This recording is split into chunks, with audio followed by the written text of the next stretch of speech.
approval of the minutes from the May 13th, 2025 Planning and Zoning Commission regular meeting. May I have a motion to approve the minutes?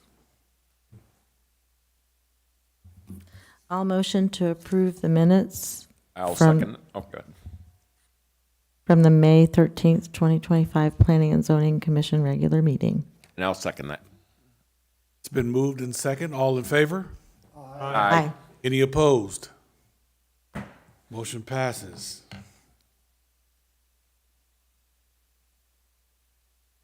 Next item is item 3A.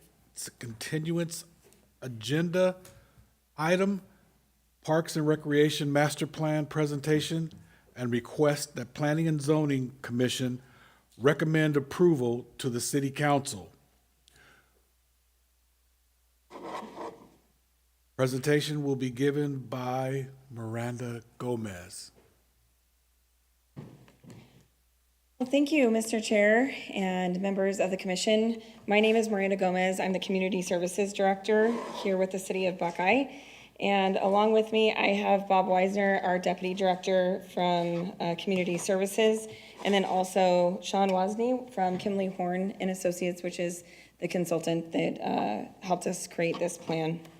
And so Bob and I are going to be, there's a lot of information, so we're going to tag team this presentation a bit, and we're going to go a little bit I shouldn't say out of order, but not normal, and have him present from this side and I'll present from this side. That way that we're not doing a do-si-do in the middle of the presentation. So we're excited to present to you the draft Parks and Recreation Master Plan. This plan comes to you after literally hundreds of hours of work from our department, our consultants at Kimley Horn, other contributing departments, including Development Services, our attorney's office, literally every department within the city. And then, of course, the community, who has provided a ton of input into the plan. The plan itself is north of 500 pages. So tonight, I'm going to do a page-by-page reading. No, I'm just kidding. I'm not. I'm going to summarize the plan for you. We've pulled out what we think are the most important. Oh, I've lost them already. We pulled out what we believe to be the kind of highlights of the plan, the overarching pieces of the plan. We're going to share those pieces with you this evening. And if you have any areas that you're looking for more information or would like for us to elaborate on, of course, we'd be happy to. So we're going to talk about just kind of the goal of the plan itself. We'll talk about the community input and stakeholder outreach that we've completed as part of the plan, the program amenity and priorities, the level of service analysis and recommendation, any standards that would impact private development, some of the themes. So all of that kind of together gets merged and analyzed, and it creates these plan themes, these overarching plan themes, and then a final analysis and recommendation from the plan. I want to start a little bit this evening and just talk about what the master plan is and also what it's not. The master plan is a long-range plan. It identifies key initiatives and implementation strategies for staff as we plan for the future, and it provides a roadmap that we will use to prioritize future projects. This plan, it's not a capital improvement plan, so you're not going to flip through it and see specific park improvements at specific parks and what specific parks are going to look like in the future. It's not a funding plan, and it's not a project-specific plan. And then also, it's a policy document. It's not anything that is regulatory in nature. It does reference some regulatory and development code, but it's not something that's regulatory in nature. So looking at the project goals, at the onset of the plan, we set out and identified these overarching goals for the plan.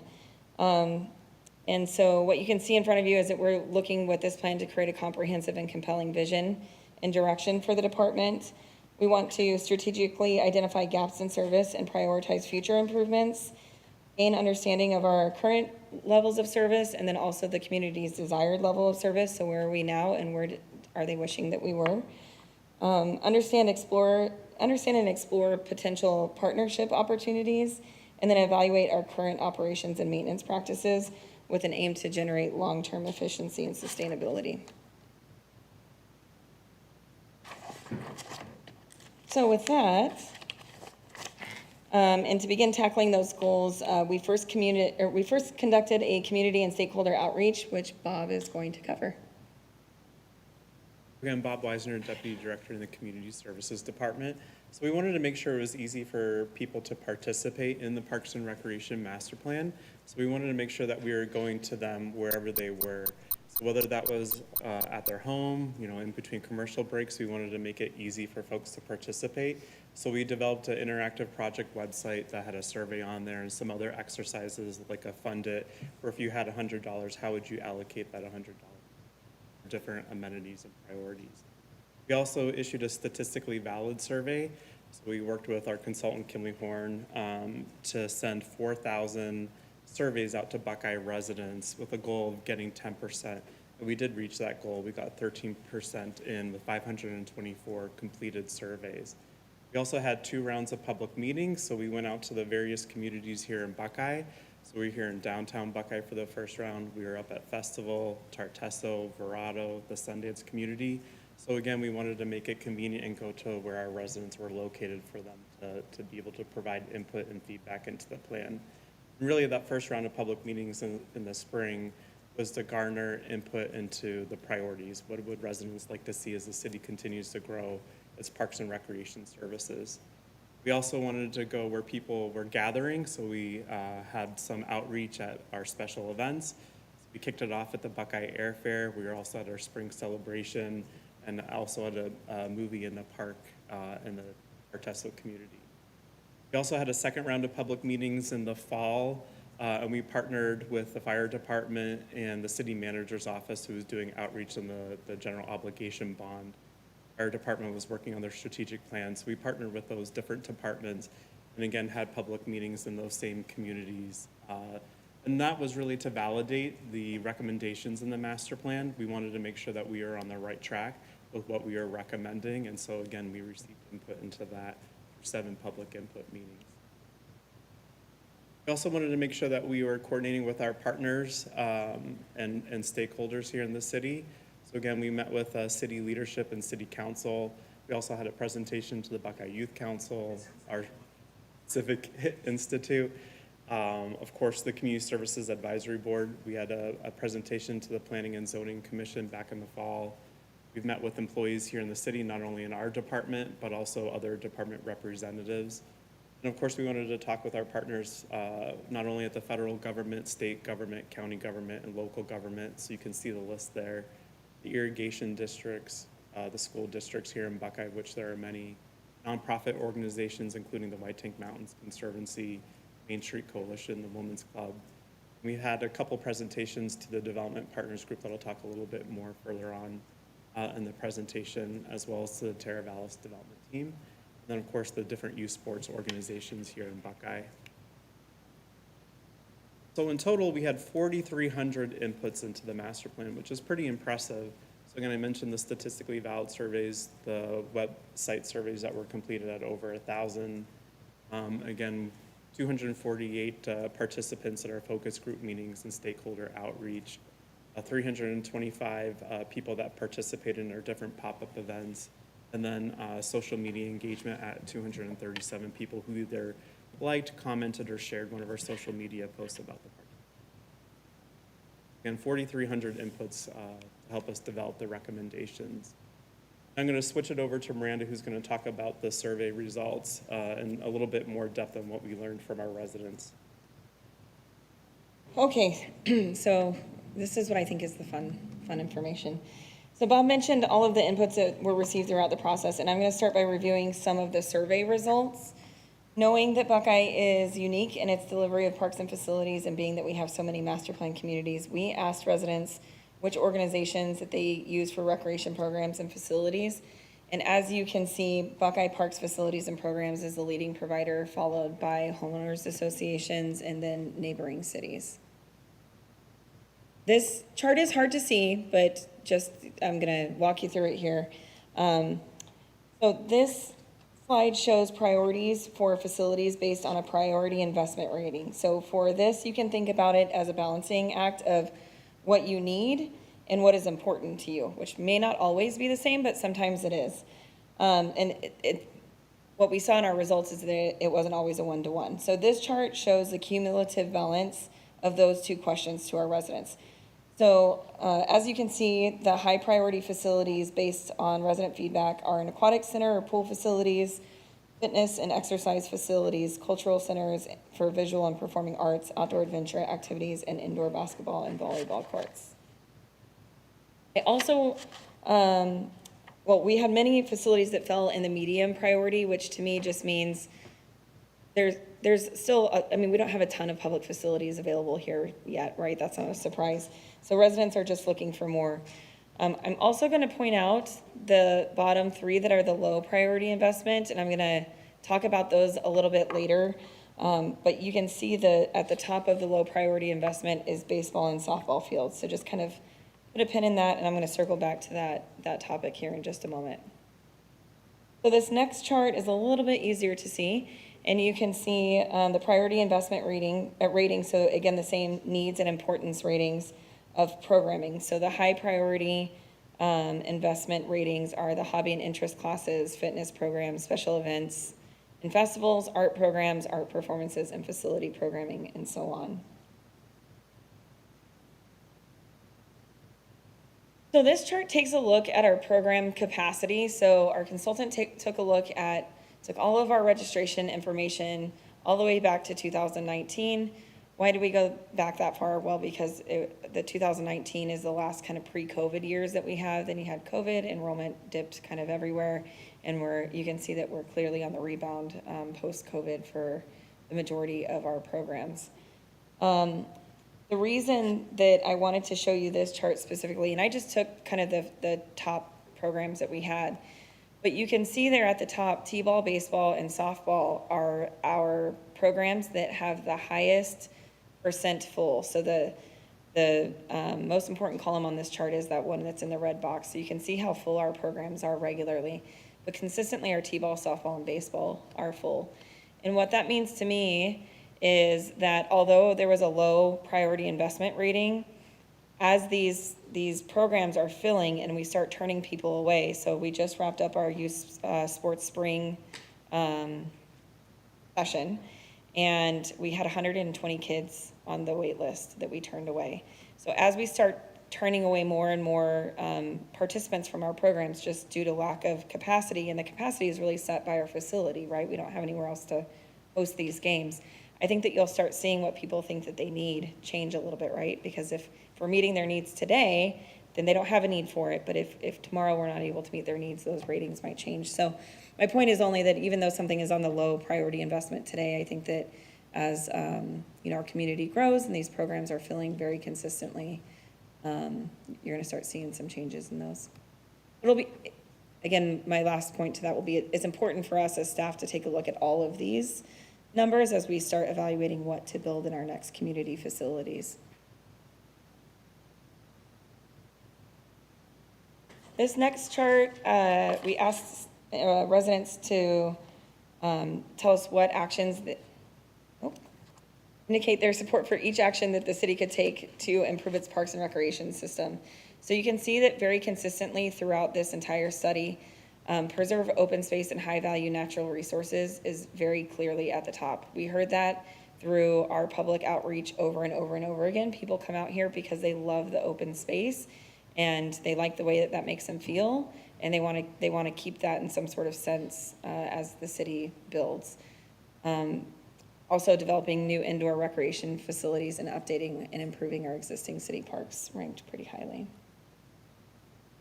And then we asked them to rate their level of support for different funding options that the city could take that would allow us to preserve open space and develop parks, trails, and recreation facilities. Now, we didn't dive into this question very thoroughly because this survey was taking place at the same time that the GeoBond efforts were happening, and we didn't want to confuse the two issues. So we just asked one question, kind of high level. Are you supportive? And it could include things like a revenue bond, a dedicated sales tax, like a quality of life tax or something to that end. And you can see that only 5% were not supportive. Not sure was about 22%, but between somewhat supportive and very supportive, we've got 77% response. So Bob mentioned we had the big ideas forum, so I thought these were interesting. These are just some of the big ideas that came through. So just really quickly, you can see a new community pool in Buckeye, like the YMCA or the city of Goodyear, a park-like atmosphere along the canals. We heard a lot of feedback about the desire for trails along the canals and other natural corridors. A rec center like the city of Goodyear's, facilities for youth sports, a place for concerts, an aquatic center like Goodyear's, indoor basketball courts, and a park ranger program. And several of these, such as, and including the park ranger program, is actually in this year's budget initiative, so you'll see some of these things start rolling out here pretty quickly.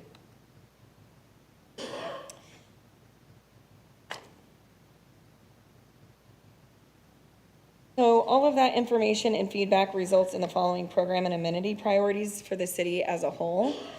So again, you'll see the first there with the aquatic center and fitness and exercise facilities, art performance areas, and the outdoor adventures.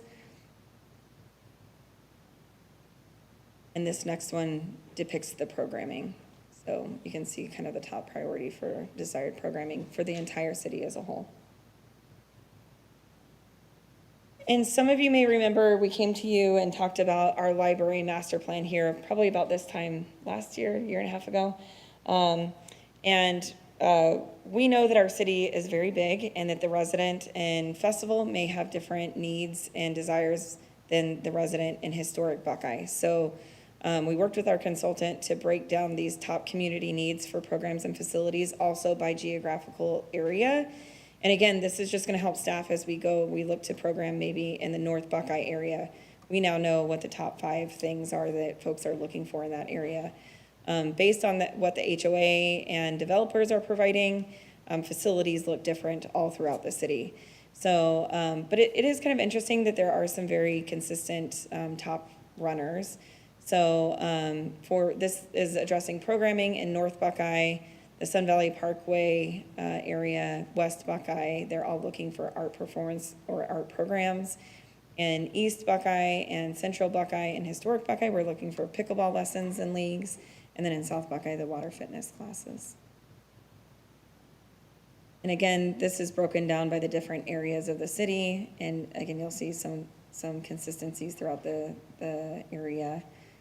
So indoor facilities and exercise facilities for North Buckeye, West Buckeye, Central Buckeye, and then aquatics facilities in the Sun Valley Parkway and South Buckeye area, and pickleball courts for East Buckeye. So now I'm going to turn it back over to Bob, who's going to talk with you about our level of service recommendations. So level of service in this context means where do we want to be with the provision of public parks and facilities at ultimate build out. So Bob's going to talk to you about where we are today and kind of what that level of service is and how we intend to kind of close the gap of where we are today and where we're going. Again, it was really important for us to determine how do we compare to other benchmark cities, not only here in the Valley, but also nationally. And so we looked at the city of Avondale. We also looked at Casa Grande, Glandale, Goodyear, and Peoria. And then nationally, we looked at Boulder because they're kind of a similar population size and are also on the fringes of the Denver metropolitan area. And so on the column on the right, you can see what the total developed acres per 1,000 residents is. So really for Buckeye, we have 120,000 in population. For Buckeye, we have 6.55 acres and pocket parks, and that would include 6th Street Plaza, which is right across the street from here. It would include our Bembo Park, our Serena Park. These are smaller parks that are less than 2 acres in size. We also have Town Park that's 7.39 acres. And then for those between 16 and 50 acres, we have our Earl Egger Recreational Facility, which is about 25 acres. And then we also have the developed acres at Skyline Regional Park. When I say developed acres, you know, that's where the trail, for those of you who have been there, that would include the parking lot areas, the trailhead, the picnic areas, improved areas that are developed, not all 8,600 of open space areas. And then for those that are over 51 acres in size, we have Sundance Park, and we just recently opened a couple years ago, Sundance Park Phase 2 on 38 acres. When you add all that acreage up for a population of 120,000, we're about 1.09 acres per 1,000 in population. And you can see how that compares to the other comparator cities. The next up from Buckeye would be Avondale at 2.2 acres per 1,000. Goodyear a little bit higher at 2.22 acres per 1,000. And then stair-stepping that up to Peoria at 3.25, Glendale 3.81, and then Boulder at almost 8 acres per 1,000, and then Casa Grande at 10 acres. Again, that's our existing level of service of what we provide to Buckeye residents for publicly available developed park acres.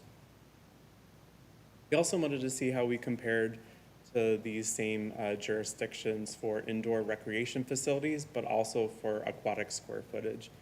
And so again, you can see the total square footage for Buckeye for our indoor recreation facilities at 22,000 square feet. In Buckeye, we have our senior center that's located in downtown Buckeye. We also have to have our Dr. Sade Recreation Center that's located at Town Park right down the street. But we also have our Sundance Recreation Center at 4,500 square feet. Between those three different facilities, we total 22,335 square feet. We also, for aquatic centers, have 7,500 square feet for the actual body of water. We wanted to compare those bodies of water for the level of service. And you can see again how that compares to the other agencies listed on this table. And so for indoor recreation square footage per 1,000 residents, again, we're one of the lowest communities at 188 square feet per 1,000 residents. Next up from that would be Peoria at 211 square feet per 1,000 residents, and then going up to Goodyear, Glendale in the 400 range, and then all the way up to Avondale at 948 square feet per 1,000, the American Sports Center, and then from there, Casa Grande and Boulder. And similarly, looking at the aquatic center square feet per 1,000 residents, again, unfortunately, we're one of the lowest communities at 63 square feet per 1,000 residents for actual bodies of water, folks to swim or take swim lessons in. Going up from there, you have Glendale at 96, Peoria at 110, Goodyear at 155, Avondale at 177, Casa Grande at 179, and then Boulder at an impressive 1,000 square feet per 1,000 residents. Again, those are just some comparisons of how does Buckeye stack up against these other communities for what we currently provide to our residents.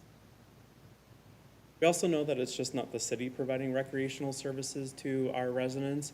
There's a lot of HOA parks in Buckeye, and those run from your small little tot lots to some of the more substantial parks like the Tartesso Sports Park.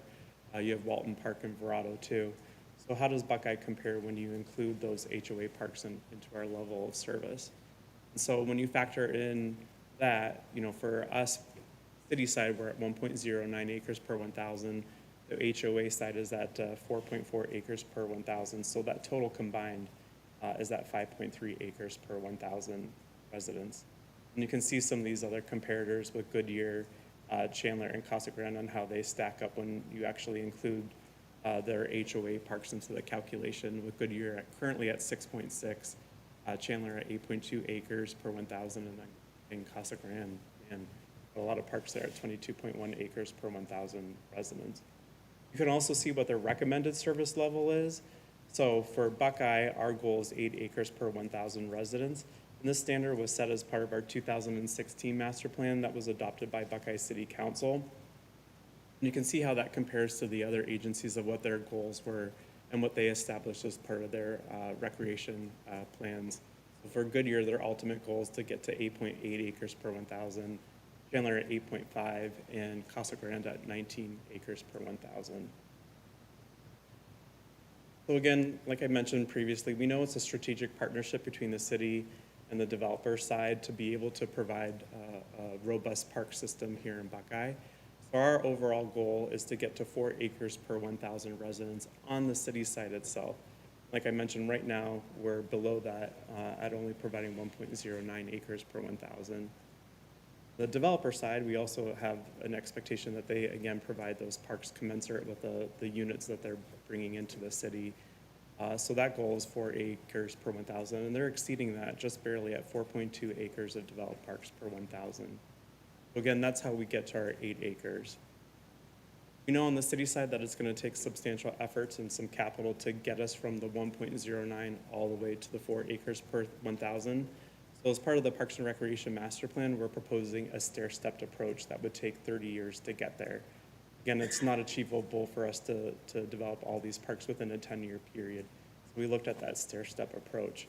And that would get us to that 4 acres per 1,000 residents to eventually, when we hit that population threshold in 2055, we'd have about 800 acres in our inventory of developed parks. The city has taken some substantial efforts to get us there on the city side. So I just wanted to highlight what some of those opportunities are that we've done recently to help achieve that goal of 4 acres per 1,000. So again, the city's purchased 100 acres just north of the Teravalis community and serve as a park and recreation facility. We have a development agreement with a West Park developer to build a 25-acre community park that would be split between the developer and the city for the capital to get that park constructed. We also own 40 acres along the Gila River that could serve as a trailhead with connecting trails along the river. And recently, we partnered with Maricopa County and have an agreement in place for the city to operate the Joe Foss shooting range. That leased area is about 250 acres. 50 acres of that is improved. Additional opportunities is some parcels that were identified in a site assessment that we conducted a few years ago. Both of those parcels are on state trust land and provide an opportunity, especially the parcel that's just south of the festival community, to provide connecting trails over to Maricopa County's White Tank Mountain Regional Park. And then there's another parcel of state trust land just on the east side of Sun Valley Parkway. We've also see an opportunity to partner with the Bureau of Land Management on a lease of about 200 acres just north of the Cap Canal. There's also 2 parcels just north of the State Route 85 and I-10 interchange of BLM lands that we've submitted a lease application for those 2 parcels, and that totals 1,350 acres. And really, we're looking at that as Buckeye's future Central Park. It's right in the middle of our municipal planning area, and I think it offers a really unique opportunity for us to develop active recreation on these lands, but you also have some of the mountains and opportunity for passive and active recreation on those 2 parcels. We've had initial conversations with the Flood Control District of Maricopa County on potentially using some of the land within that flood retaining structure right off of Jackrabbit for multi-use fields, almost something similar to Reach 11 that the city of Phoenix has, so that's another opportunity. We're working again with the Bureau of Land Management on 2 parcels on the east side of Skyline Regional Park to fold those into our lease agreement with BLM for recreational use. In this upcoming year's budget, we're going to be looking at site selection study for where we could locate a municipal campus for Parks and Recreation. So thinking, where could that aquatic center go that really pinged high on the survey? Where could that indoor recreation facility be located, and where could that park be located? Where would it make the most sense to develop that here in Buckeye? And then, of course, partnering with the school districts for joint park use. There's a lot of opportunities that we think are available for us to help get us to that 4 acres per 1,000. I'm going to go into a little bit of the private development standards, and a lot of this is a carryover of the 2016 Parks and Recreation Master Plan. Some of the changes that we made to this plan based on feedback that we received from the development community includes those parks that would be required based on the number of units they were building in. If they were required to build a 50-acre park, we would allow them to split that into 2 separate 25-acre parks, but that they would be linked together via a trail. We also added language into the master plan that anything that was over 15 acres in size could be conveyed to the city and could be eligible for the community park impact fee credit. And then we also added some clarification for trail lighting. So for trails, for example, there's a little bit more flexibility in perhaps using timers on that lighting, solar lighting, or even motion activated lighting. So those are just at a high level, some of the updates that we made to the master plan based on the feedback we received from it. Now I'm going to switch it back over to Miranda. She's going to talk about the themes for the recommendations in the master plan. Okay, we're rounding third.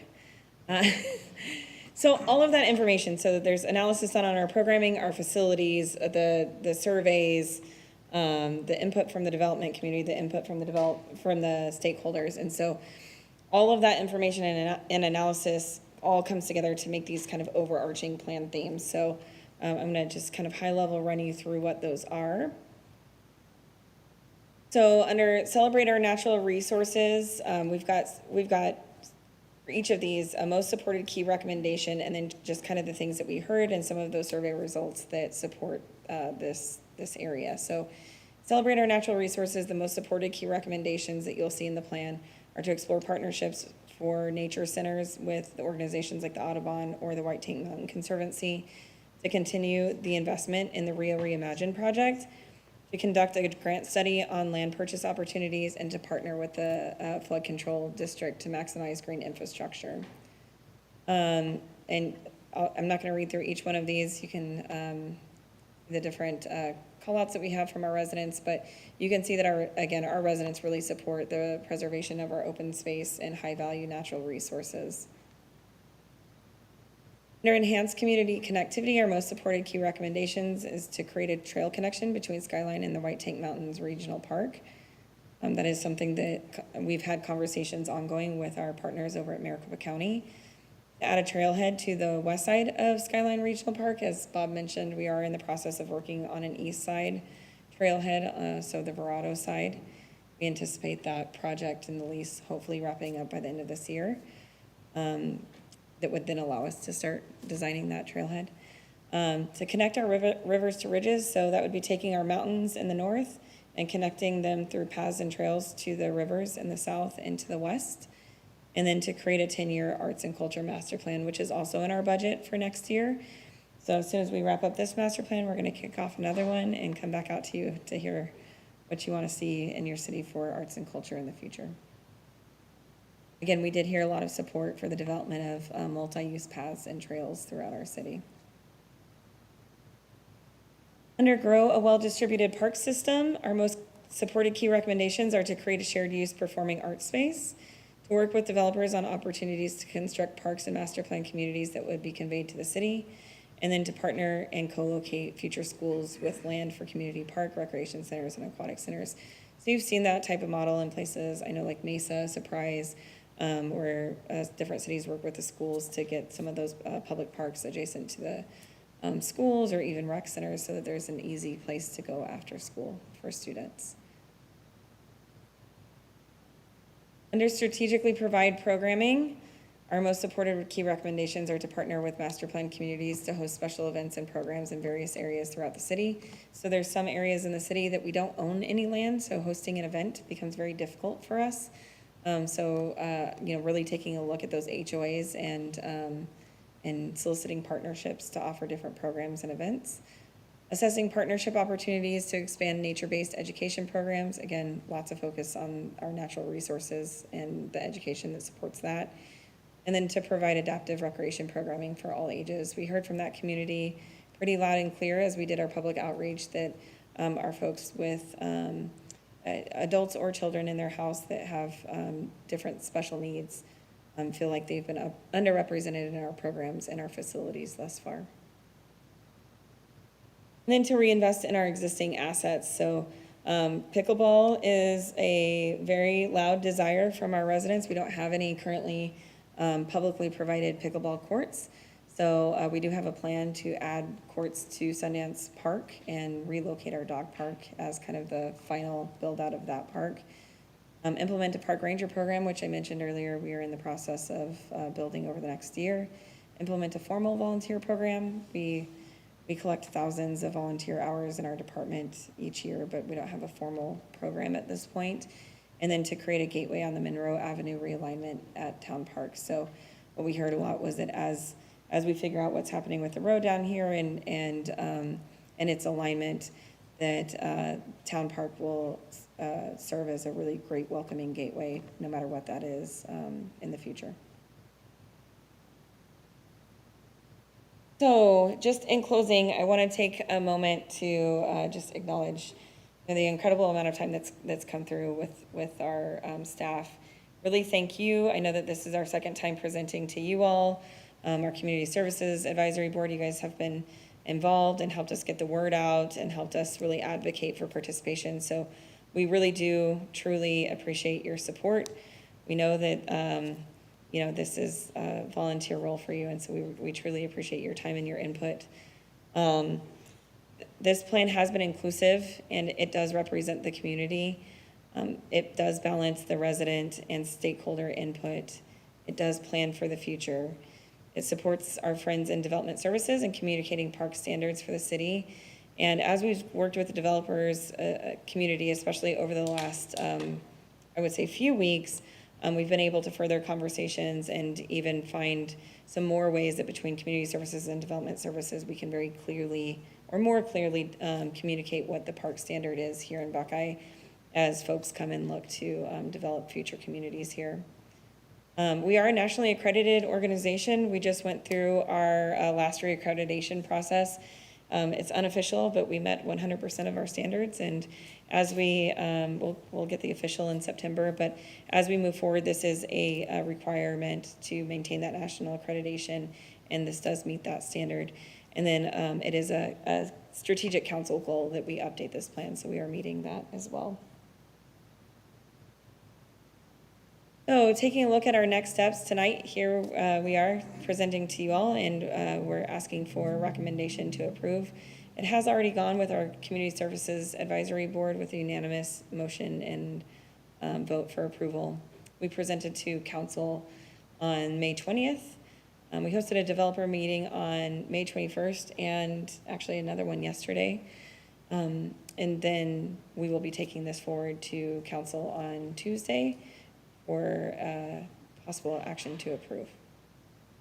And then we're going to take a nap, and then we're going to start implementing. So with that, we're happy to answer any questions that you may have, or flip to any specific page and read that aloud. Thank you to you both.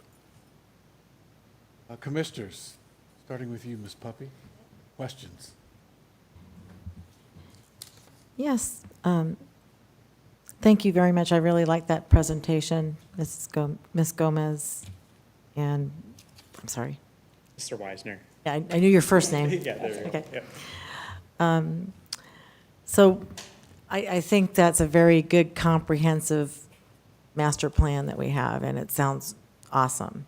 I know we can't implement every single thing in 15 years, 20 years, whatever, but it is very exciting to see that going forward. I do have a comment. Is pickleball just a fad? I mean, I guess that's kind of a question, but it's a rhetorical question. Okay, okay. Thank you for the question. Commissioner, sorry, I was going to call you a council member, and I knew that wasn't the right word. Commissioner Puppy, I don't believe it's a fad. I think it's something that will be here to stay. There's new sports, kind of like pickleball, that are going to emerge.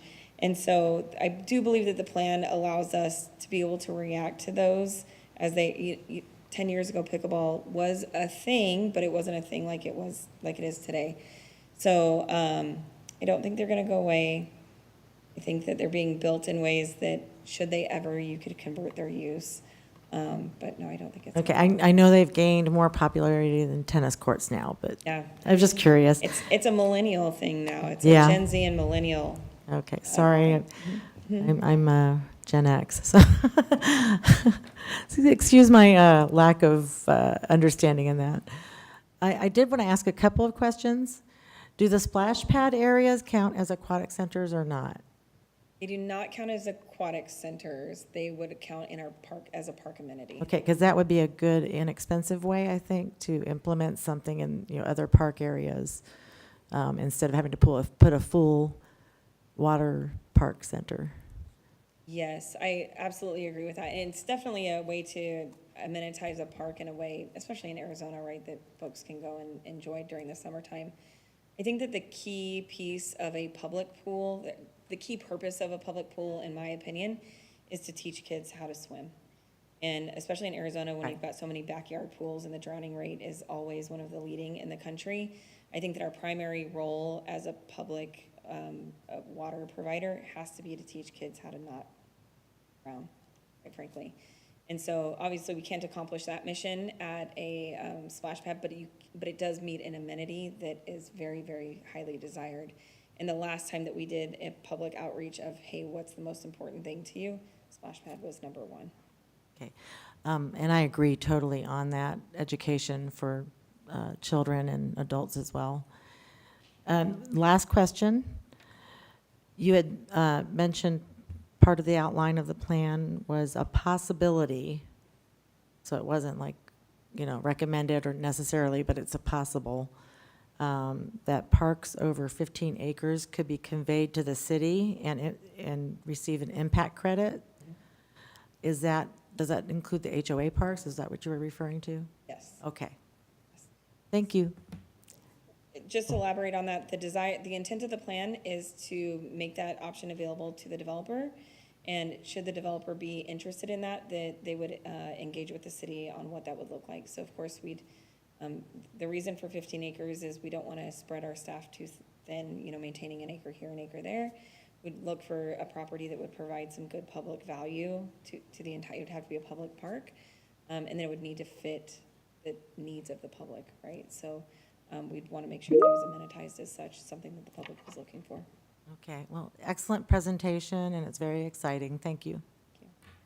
Thank you, Ms. Puppy. Mr. Hester? No, just one comment. I am really impressed. I've lived a lot of places, traveled a lot. In Buckeye, we seem to always look at the total area, not just the small areas or one key area. And that's always impressed me here. I think your presentation was great, and being 84 years old, I'd like to see some of it get done before I reach 100. Okay, thank you. Thank you. I'm going to skip over me. We're going to come back to Teddy in just a moment. But we're going to take Mr. Vice Chair. Thank you. I can't say I've ever seen any of these things before, so based on my experience, I think this looks great. It's fantastically put together. I plan a lot of stuff for my team at work and my family at home, and I know how hard it is to get participation, and what you guys have done, I feel like you've gone above and beyond it and did a fantastic job of getting the word out and getting participation from the community. My last comment is just kind of ironic that I feel like every master plan community and stuff that comes through here, the biggest question is, where's the water coming? Where's the water coming from? But when you ask individuals what they want swimming pools and aquatic centers and stuff. So it's just a little ironic. So I thought I'd share that. Right, and thank you for that comment. I think that there's an argument to be made about, is it better to have one public or multiple individuals? Anyway, it's not a discussion for tonight. Nope. but- Great job. Thank you very much. Thank you, Mr. Bassler. I've seen a lot of reports, and probably this one stacks up as probably the best one that I've ever seen. You did a great job of research. You've laid it out so it's easy to understand. You've looked at the past and you've looked at the future. So I think it's an excellent report. It's not a surprise that we're down in regards to other communities. We're a new community. And this plan will move us up that scale and get us back into where a growing community should be. So excellent, excellent plan. I have no doubt about the approval. In regards to pickleball, just a comment. Sundance Adult Village, which is 55 and over, we have 135 pickleball players and 8 tennis players. So that might give you an idea. It doesn't surprise me. Of where we're going with pickleball. I see it in most of the communities. Most of the things that are here are requesting pickleball, and it is no surprise. It is the growing sport. So I'm glad to see that as part of it. So excellent document. Good job. Thank you, Mr. Bassler. Mr. Tripiano?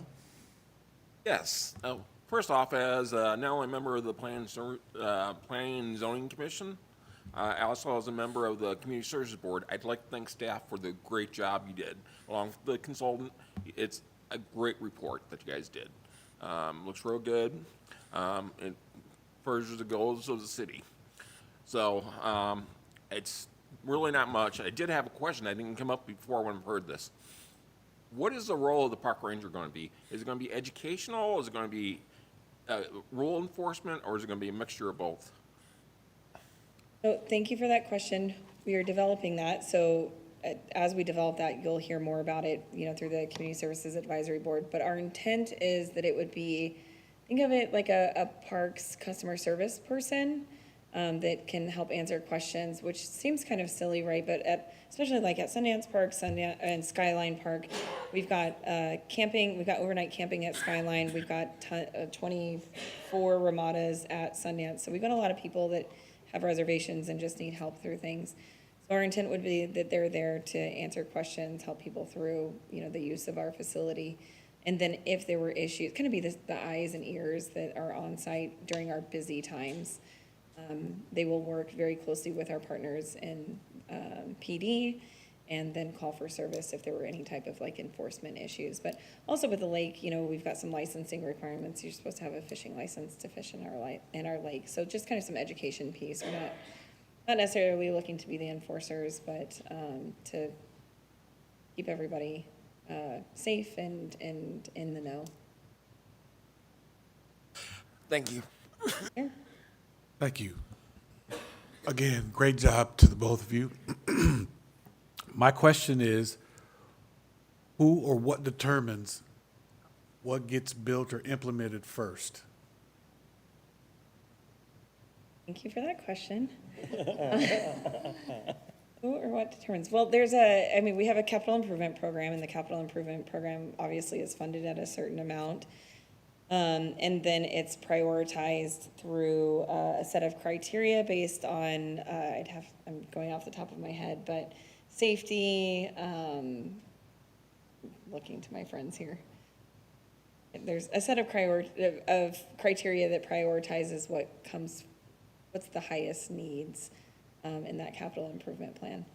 Now, there's other factors, so agreements. So for example, we talked about, we anticipate that the lease with the BLM lands on the east side of Skyline, so on the Verado side, we anticipate that lease will be signed by the end of this year. Once that lease is signed, we've got 5 years to do improvements on that property. So there's some things that, we've got agreements that we have to deliver on. What else am I missing here, Bob?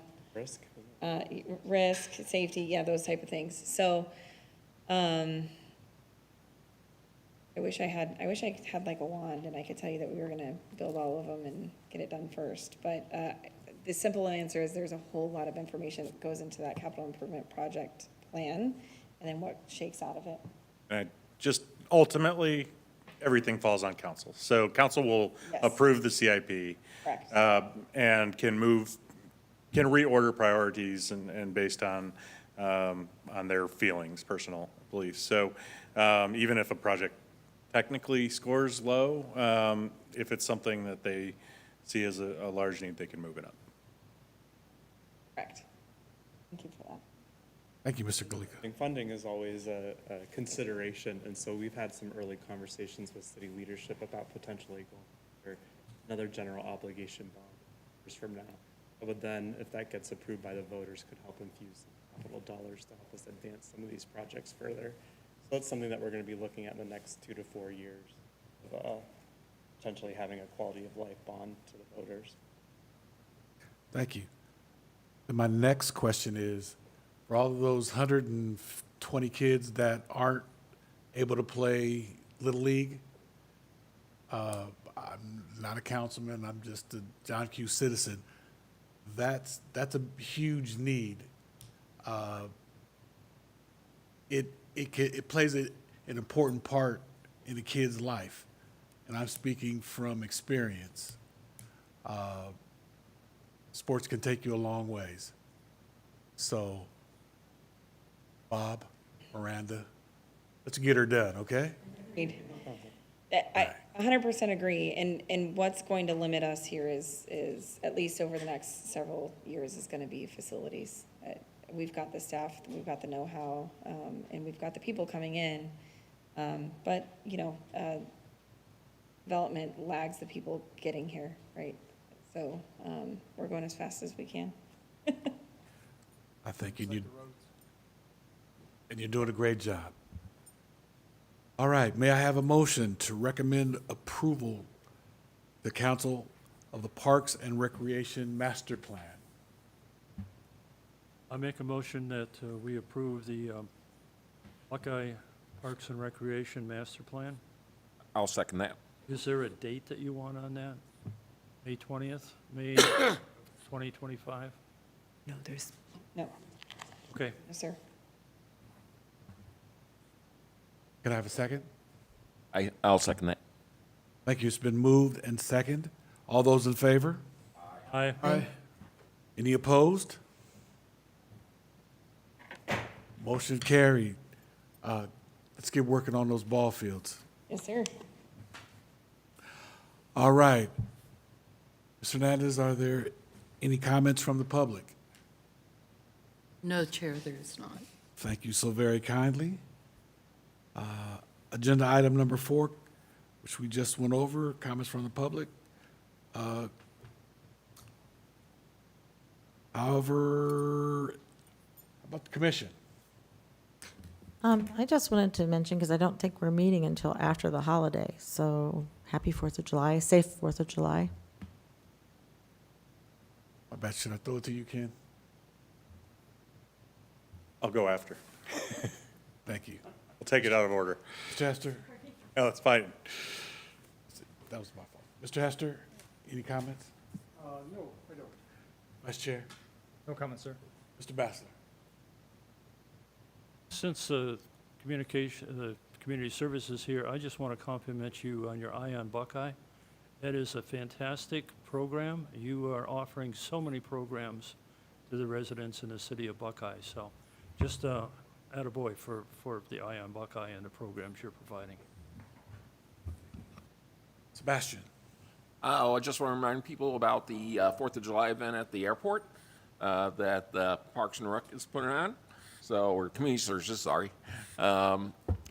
It's a great event every year. I've gone to it the last couple of years. Awesome fireworks show, great bands show up, good vendors, so just show up there. Thank you. Now, Mr. Galika, it's your turn. I'm sorry. Thank you, Chair. It's perfectly fine. I got here late. I kind of probably deserve to be skipped over. I do want to thank our esteemed guests from Community Services. I thought it was a great presentation and excited to see the plan move forward. One observation that I was thinking of when the discussion about pools came up, we're seeing more and more density. And though apartment complexes typically will have their own pool facilities, a lot of the new single-family subdivisions have smaller lots, smaller rear yards, and they don't really have the opportunities for at least the larger-sized lap pools.